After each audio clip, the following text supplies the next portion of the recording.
Assalamualaikum warahmatullahi wabarakatuh. Perkenalkan, nama saya Julianti. Saya dari Prodi Sistem Informasi semester 1. Baiklah, video ini saya buat untuk mempresentasikan hasil karya ilmiah saya tentang otonomi daerah sebagai tugas mata kuliah PPKN dengan dosen pengampu Mu'anif Ridwan SPDI MK.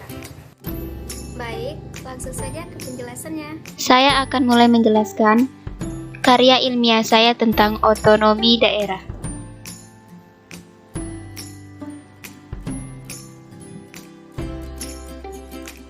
Saya mulai dari pengertian otonomi daerah. Otonomi secara harfiah bisa dikatakan sebagai daerah. Dalam bahasa Yunani, berasal dari kata autos, artinya diri mereka sendiri, dan namos, artinya hukum atau aturan. Menurut Kamus Besar Bahasa Indonesia, otonomi daerah adalah hak, wewenang, dan kewajiban daerah untuk mengatur serta mengurus rumah tangganya sendiri sesuai peraturan perundang-undangan yang berlaku. Dan secara garis besar, otonomi daerah adalah suatu kemandirian daerah untuk mengurus, berbuat, dan memberikan keputusan untuk kepentingan daerahnya sendiri, tetapi tidak terlepas dari pengawasan oleh pemerintah pusat sesuai dengan perundang-undangan. Faktor-faktor yang mempengaruhi pelaksanaan otonomi daerah. Di antaranya, faktor manusia pelaksana. Faktor manusia pelaksana memiliki 4 komponen, yaitu 1. Kepala daerah, 2. Dewan Perwakilan Rakyat Daerah, 3. Kemampuan aparatur pemerintah daerah, dan keempat, partisipasi masyarakat. Adapun 4 jenjang partisipasi masyarakat dalam otonomi daerah yaitu 1. Partisipasi dalam proses pembuatan keputusan, 2. Partisipasi dalam pelaksanaan, 3. Partisipasi dalam pemanfaatan hasil, dan keempat, partisipasi dalam evaluasi. Tujuan otonomi daerah. Tujuan otonomi daerah dapat dilihat dari beberapa sudut pandang. Berikut tujuan dari otonomi daerah. Yang pertama, mengetahui masalah-masalah yang menjadi kewenangan atau acuan program suatu daerah dalam meningkatkan produktivitas dalam bidang tertentu. 2.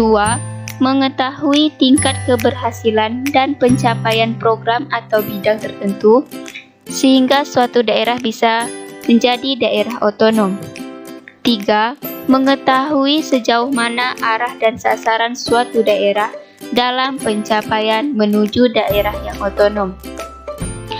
Adapun tujuan otonomi daerah dari berbagai sisi, diantaranya sebagai berikut. Yang pertama, dari sisi politik. Tujuan otonomi daerah yaitu sebagai sebuah proses untuk membuka ruang bagi lahirnya kepala pemerintah daerah yang dipilih secara demokratis, memungkinkan berlangsungnya penyelenggaraan pemerintah yang responsif. Yang kedua, dari segi ekonomi. Tujuan otonomi daerah yakni terbukanya peluang bagi pemerintah di daerah mengembangkan kebijakan regional dan lokal untuk mengoptimalkan pendayagunaan potensi. Yang ketiga, dari segi sosial. Tujuan otonomi daerah yaitu menciptakan kemampuan masyarakat dalam merespon dinamika di sekitarnya. Kelebihan dan kekurangan otonomi daerah. Baiklah, saya akan menjelaskan kelebihannya dulu. Yang pertama, mengurangi bertumpuknya pekerjaan di pusat pemerintah. Kedua, dalam menghadapi masalah yang amat mendesak dan membutuhkan suatu tindakan yang cepat, sehingga daerah tidak perlu menunggu instruksi dari pemerintah pusat. 3.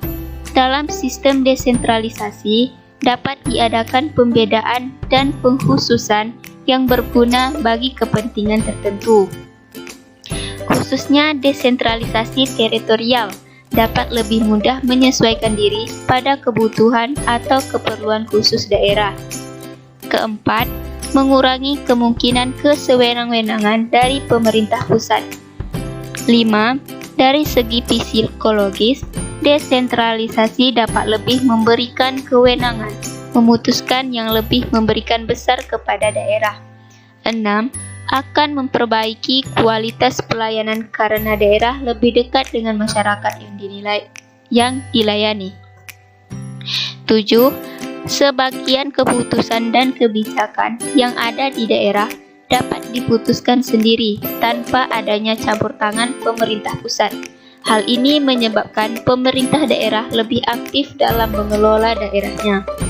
8. Pelaksanaan otonomi daerah dapat mengurangi biaya atas penyediaan pelayanan publik yang terlalu besar bagi pemerintah pusat. Kekurangan otonomi daerah. Yang pertama, terbatasnya jumlah dan kualitas asli di negara daerah. 2. Penyerahan urusan sebagian belum diikuti dengan penyerahan pembiayaan personil dan peralatan. 3. Rendahnya tingkat pendapatan asli di beberapa daerah. 4. Bias ekonomi, bias luar Jawa, dan bias sumber daya alam. 5. Anggapan keseragaman kesiapan daerah sehingga pelaksanaannya dilakukan secara serempak di seluruh wilayah Indonesia. 6. Aspirasi masyarakat yang berlebihan dapat menyebabkan tidak terjadi integrasi antara kepentingan daerah dengan kepentingan nasional. 7. Tidak ada hierarki antara kabupaten atau kota dengan provinsi yang dapat menyebabkan timbulnya kesulitan dalam koordinasi kegiatan lintas kabupaten atau kota. 8. Terdapat ambivalensi dan inkonsistensi khususnya di tingkat provinsi. Undang-undang menyebutkan otonomi luas berada di kabupaten, tetapi banyak hal diambil provinsi. Posisi gubernur tidak jelas. Pada satu sisi adalah wakil pemerintah dan oleh karena itu pejabatnya ditunjuk presiden. Pada sisi lain, provinsi adalah daerah otonomi yang seharusnya gubernur menjadi jabatan politis yang dipilih DPRD. 9. Rentan terjadinya KKN dan permasalahan lainnya yang bisa berdampak pada pemerintah pusat karena kurangnya pengawasan. 10. Peraturan yang ditetapkan pemerintah pusat terkadang menjadi multi tafsir di daerah tertentu, sehingga dapat merugikan pemerintah daerah rakyat di daerah tersebut. Kesimpulan.